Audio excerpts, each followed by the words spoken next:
Hi students. अच्छे से पढ़ाई चल रही है। एग्जाम भी अब 12वीं वालों की आ गई है। 18 से 30 के बीच कभी भी हो सकती है। आप लोगों के जो ज्योग्राफी की एग्जाम है, या आपका जो परमिशन लेटर है वो स्कूल के पोर्टल पर निकल जाएगा। आप कभी भी स्कूल से संपर्क करके अपना परमिशन लेटर ले सकते हो। जो 12वीं के विद्यार्थी हैं उनके लिए ये सूचना। आज हम कल हमने वनस्पति देखी थी, भारत में प्राकृतिक वनस्पति देखी थी। आज हम पढ़ेंगे प्राकृतिक वनस्पति के वृक्ष, प्रकार और विशेषताएं। थोड़ा सा बड़ा चैप्टर है लेकिन इंटरेस्टिंग चैप्टर है। सबसे पहले हम इसी क्षेत्र की बात कर लेते हैं। कौन से वन है ये? उष्णकटिबंधीय सदाबहार वन।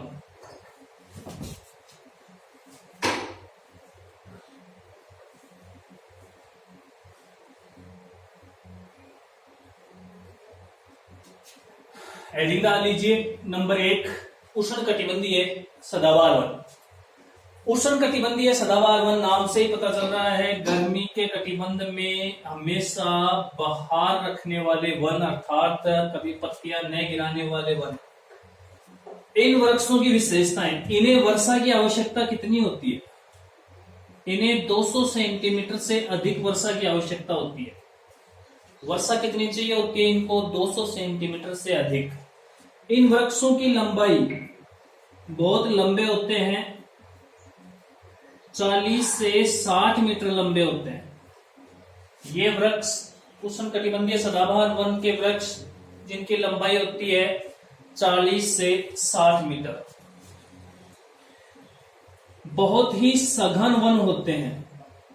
सघन का मतलब होता है कि सूर्य का प्रकाश धरती पर नहीं पहुंच पाता, इतने गहरे सघन वन होते हैं ये।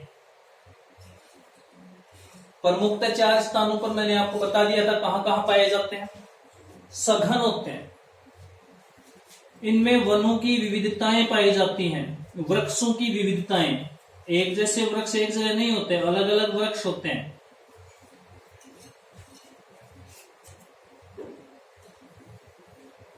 कई प्रकार के वृक्ष एक जगह होते हैं, अनेक प्रकार की लताएं होती हैं, नीचे अनेक प्रकार की झाड़ियां उगी होती हैं। इन वृक्षों की लकड़ी बहुत कठोर होती है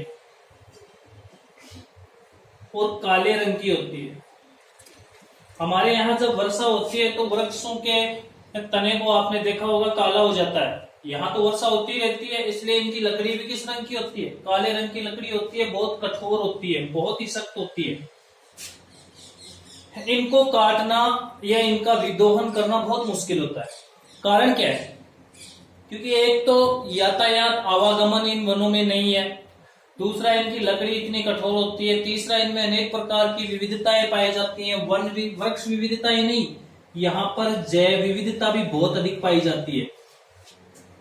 वृक्ष विविधता के साथ साथ जैव विविधता भी बहुत अधिक पाई जाती है। आपने सुने होंगे अनेक प्रकार के सांप इन वनों में पाए जाते हैं, एनाकोंडास वगैरह यहाँ पाए जाते हैं। अनेक प्रकार के जंगली जीव जानवर यहाँ पाए जाते हैं। उष्णकटिबंधीय सदाबहार वन, इनमें प्रमुख वृक्ष कौन कौन से हैं? आबनूस, इनके प्रमुख वृक्ष आबनूस, एबोनी, महोगनी,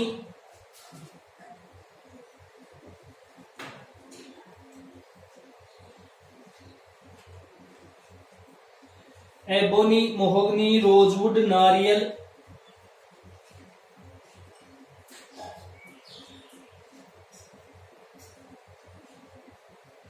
रोजवुड, नारियल, ताड़, बांस,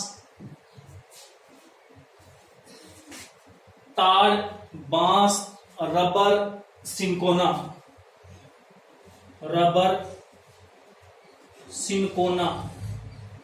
प्रमुख प्रमुख बहुत सारे वृक्ष हैं हजारों वृक्ष हैं, लेकिन अनेक प्रकार की लताएं, नाम नहीं लिख सकते, लेकिन प्रमुख प्रमुख वृक्ष ये पाए जाते हैं यहाँ। भारत में रबर सर्वाधिक कहां पाया जाता है? केरल तट पर।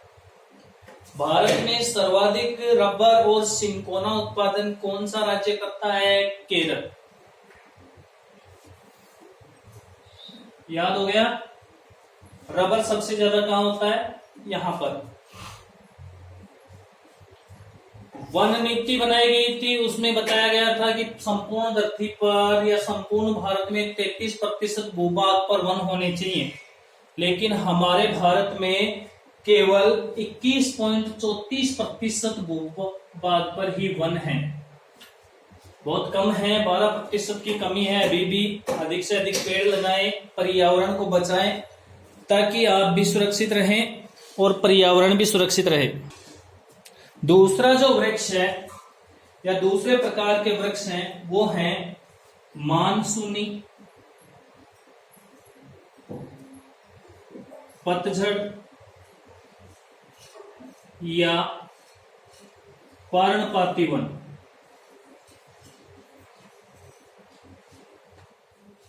मानसूनी, पतझड़ या पर्णपाती वन, ये वन, इनको लगभग 100 से 200 सेंटीमीटर वर्षा की आवश्यकता होती है।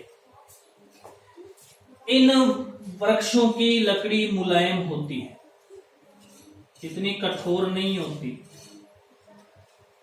हमारे यहां फर्नीचर वगैरह, मकान बनाने और औद्योगिक क्षेत्रों में जो सर्वाधिक लकड़ी काम में ली जाती है वो किन वनों की होती है? मानसूनी वनों की होती है, क्योंकि इनकी लकड़ी मुलायम होती है। भारत में सबसे ज्यादा दोहन किन वनों का होता है? मानसूनी या पतझड़ या पर्णपाती वन। जो ये लाल लाल रेखाएं आपको दिखाई दे रही है वृष्टि छाया क्षेत्र को छोड़कर, ये सभी के सभी किस वनों में आते हैं? मानसूनी या पतझड़ वन में आते हैं, पर्णपाती वन में आते हैं। ये वन, इनकी विशेषता है कि ये गर्मियों में अपने पत्ते गिरा देते हैं। इनकी ऊंचाई लगभग 20 से 40 मीटर होती है, बहुत ऊंचे होते हैं ये भी। इन वनों में इनकी लकड़ी सबसे ज्यादा काम में आती है, इसीलिए इनका दोहन सबसे ज्यादा किया जाता है। इनमें प्रमुख प्रमुख वृक्ष कौन कौन से हैं? शीशम, साल, सागौन या सागवान, चंदन, पीपल,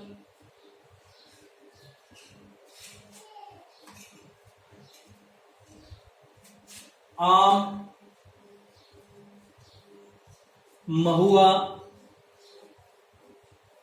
आपने देखा होगा हमारे यहाँ सबसे ज्यादा लकड़ी किसकी काम में ली जाती है? जो सबसे उत्तम लकड़ी मानी जाती है वो होती है सागवान की लकड़ी, क्योंकि बहुत मुलायम होती है, इसकी लकड़ी टूटती नहीं है।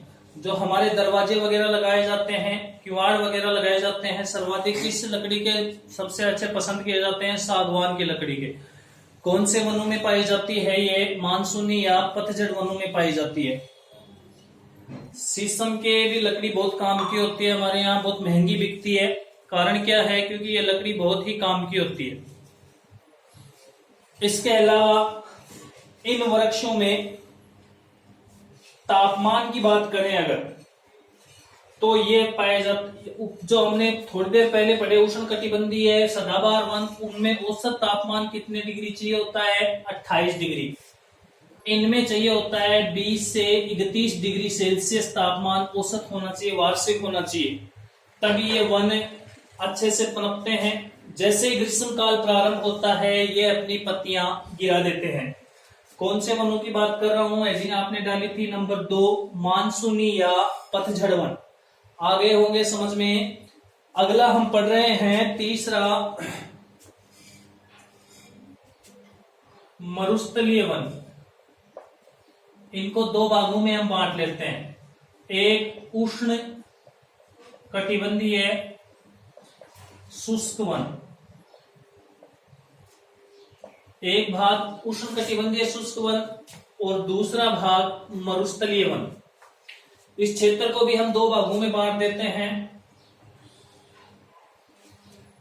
इस रेखा के इधर ये मरुस्थलीय वन पाए जाते हैं, अरावली पर्वत के इधर, अरावली पर्वत से इधर ये पाए जाते हैं उष्णकटिबंधीय शुष्क वन।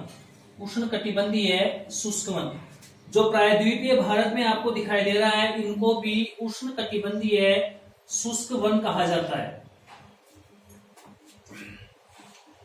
बात समझ में आ रही है? इन वनों को, ये तो दो बनाए हुए हैं आपके सामने, राजस्थान, पंजाब, हरियाणा, उत्तरी पश्चिमी उत्तर प्रदेश, मध्य प्रदेश का ये हिस्सा, गुजरात, नीचे जो चंद्राकार स्थिति में आपको दिखाई दे रहा है मध्य प्रदेश से लेकर आंध्र प्रदेश तक, ये सारा क्षेत्र उष्णकटिबंधीय शुष्क वन में आता है। अरावली पर्वतमाला के इस तरफ वाला उष्णकटिबंधीय शुष्क वन, इस तरफ वाले मरुस्थलीय वन। उष्णकटिबंधीय शुष्क वन की बात कर लेते हैं। सबसे पहले कहां पाए जाते हैं? ये पाए जाते हैं जहां 50 से 100 सेंटीमीटर वर्षा होती है। 50 से 100 सेंटीमीटर वर्षा वाले क्षेत्र में ये पाए जाते हैं, तथा जिनका तापमान होता है 20 से 35 डिग्री सेल्सियस। 20 से 35 डिग्री सेल्सियस। इनका 26 डिग्री सेल्सियस से 31 डिग्री सेल्सियस था मानसूनी पतझड़ का, सॉरी। इनका है 20 से 35 डिग्री सेल्सियस में ये पाए जाते हैं। कौन से वन? उष्णकटिबंधीय वन, जहां औसत वार्षिक वर्षा कितनी है? 50 से 100 सेंटीमीटर वर्षा होती है। इन वनों में प्रमुख कौन कौन से आते हैं? बबूल, जिनको किक्कर भी कहते हैं, नीम, पीपल, बरगद,